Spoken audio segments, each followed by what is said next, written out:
喂，你好。喂，是刘烨吗？他说桑宁不是他摸的，嫌犯现在拒不承认罪行，需要你过来陪他调查。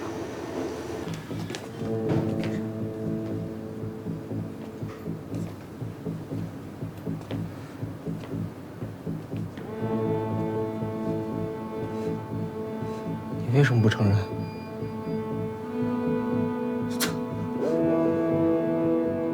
一个地铁站里有俩色魔，不新鲜吧？放屁！我不是色魔。你凭什么不承认？这哥们真不是我干的啊！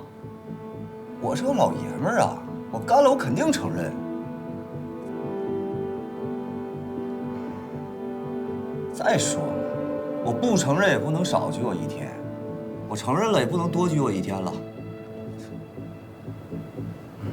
哎，要不这么着，你给我转2000块钱吧，我帮你把这事儿